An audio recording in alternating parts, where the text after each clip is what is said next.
आज बात होगी देश के उत्तर में उफनती नदियों और दरकते पहाड़ों की। रिकॉर्ड तोड़ बारिश हिमाचल से लेकर उत्तराखंड तक भयंकर तबाही मचा रही है। नदियों का उफान अपने साथ सब कुछ बहा ले जाने पर आमादा है। तो सवाल ये कि इंसान और कुदरत के बीच का मीठा और महीन रिश्ता क्यों टूट रहा है? क्यों पहले से ज्यादा बादल फटने की घटनाएं हो रही हैं? और क्यों पहले से ज्यादा जोर से दहाड़ रहे हैं पहाड़? कहीं इसके जिम्मेदार हम ही तो नहीं? इसीलिए आज आपको घंटी बजानी है कुदरत के हर उस गुनहगार के खिलाफ जो पहाड़ों को प्रलयकारी बनाने का रत्ती भर भी जिम्मेदार है। ये रिपोर्ट देखिए, अपना फोन उठाइए, मिस्ड कॉल जरूर दीजिए। नंबर आपके सामने है 8422840000।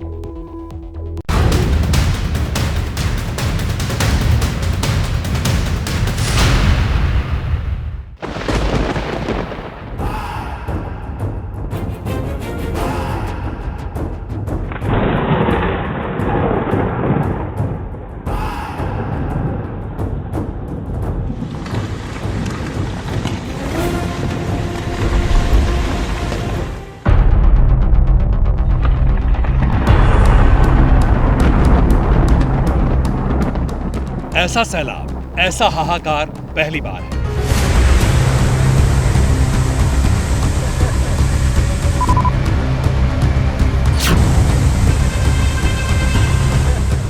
जिन पहाड़ों को अपने कायम रहने का गुमान था,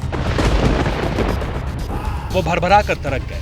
जिन इमारतों को अपनी नींव की मजबूती पर भरोसा था, वो ताश के पत्तों की तरह ढह गए। जिन कारों पर इंसान गुरूर करता था, वो तिनके की तरह बह गई।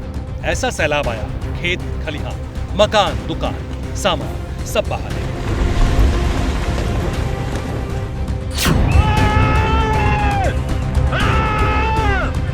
भस्मासुर की तरह बढ़ता सैलाब और ये चीखें बता रही हैं कि कुदरत के प्रहार के आगे इंसान कितना लाचार है। दरकती चट्टानों के टूटने के गुरूर को देख लीजिए और समझ लीजिए कि ये तो सिर्फ ट्रेलर है।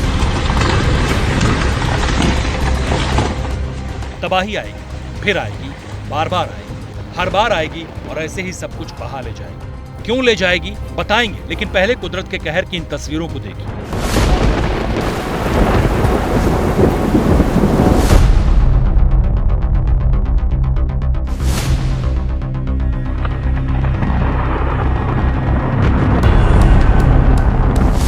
तबाही लेकर बढ़ते सैलाब की ये तस्वीरें हिमाचल के मंडी जिले की, जहां बादल फटने के बाद मलबा मौत की शक्ल लेकर आया।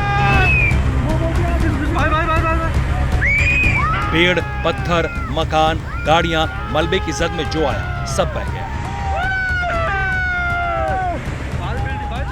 मंडी ही नहीं, हिमाचल के ज्यादातर जिलों के ऐसे ही हालात। कई नदियां उफान पर हैं। कुल्लू में ब्यास नदी ने जमकर कहर बरपाया। ब्यास नदी में खिलौने की तरह बहती गाड़ियों और धराशायी होते मकानों ने उत्तराखंड में हुई त्रासदी की यादें ताजा कर दी। इसलिए सवाल यह है, पहाड़ों में हर साल होने वाली तबाही की वजह क्या है? क्यों हिमाचल उत्तराखंड में बारिश भीषण बर्बादी लाती है?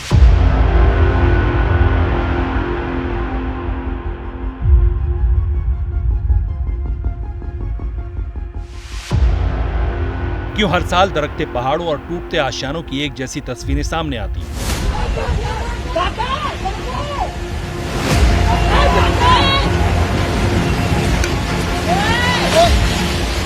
पहाड़ों में होने वाली तबाही के लिए क्या सिर्फ कुदरत जिम्मेदार है या फिर बर्बादी के इस मंजर में इंसान भी हिस्सेदार है? बेहिसाब बारिश, बाढ़, चक्रवाती तूफान को दोष दें या क्लाइमेट चेंज को जिम्मेदार माने, लेकिन ये सच है कि भारत दुनिया भर में बाढ़ का कहर झेलने वाले सबसे खतरनाक देशों में है। लेकिन उत्तराखंड और हिमाचल के पहाड़ों में तबाही की वजह सिर्फ इतनी ही नहीं है। सवाल यह है कि हम पुरानी आपदा से सबक क्यों नहीं लेते?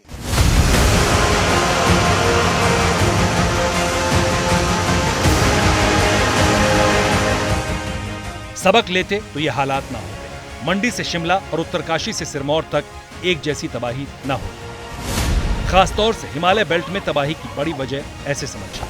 हिमालय दुनिया की सबसे नई पर्वत श्रृंखला है। हिमालय के एक हिस्से की चट्टानें क्ले और रेत से बनी है, जबकि दूसरा हिस्सा दो प्लेटों के एक दूसरे के अंदर धंसने से बना है।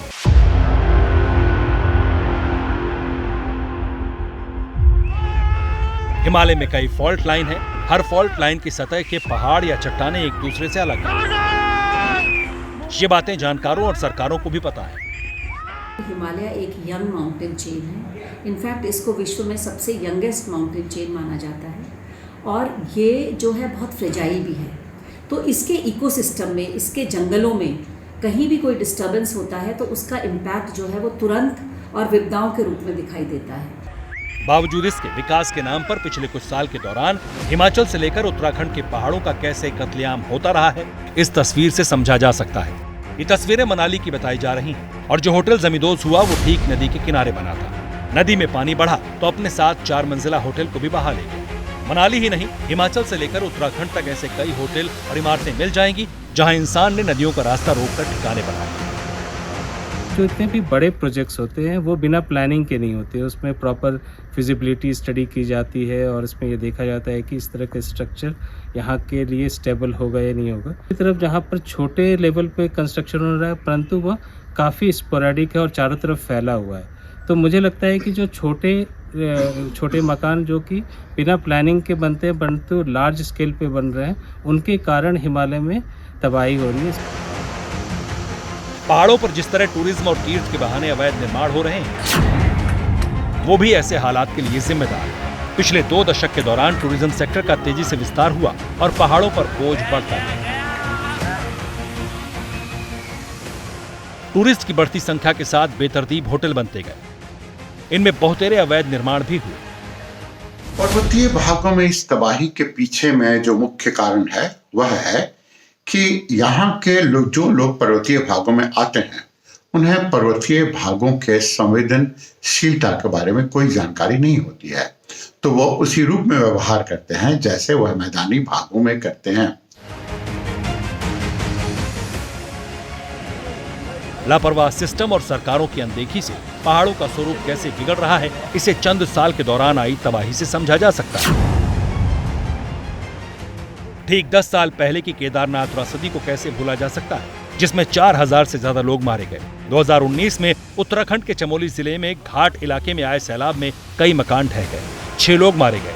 7 फरवरी 2021 को ग्लेशियर फटने से ऋषिगंगा पावर प्रोजेक्ट को भारी नुकसान हुआ था, 50 से ज्यादा लोगों की मौत हुई थी। वहीं 2021 में हिमाचल के किन्नौर में लैंडस्लाइड के चलते पुल टूटने से 9 लोगों की मौत हो गई थी।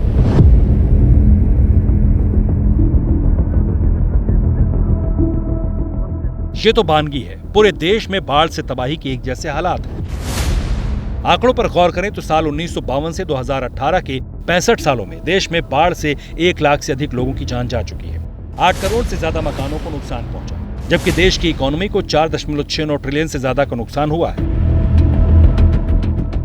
सवाल यह है कि इस नुकसान का जिम्मेदार क्या सिर्फ कुदरत है? जी नहीं, सिर्फ कुदरत पर ठीकरा फोड़ना सही नहीं।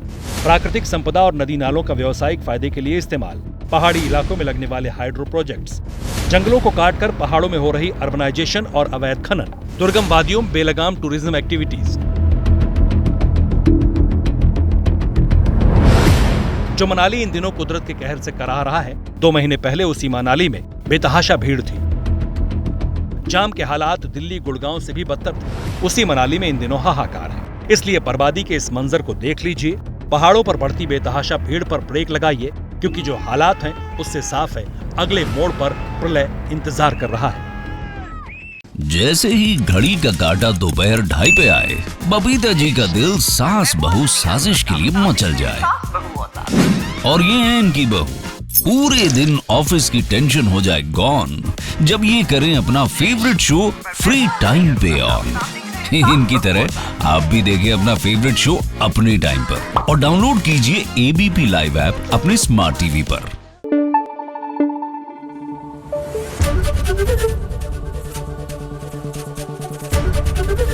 एबीपी न्यूज आपको रखे आगे।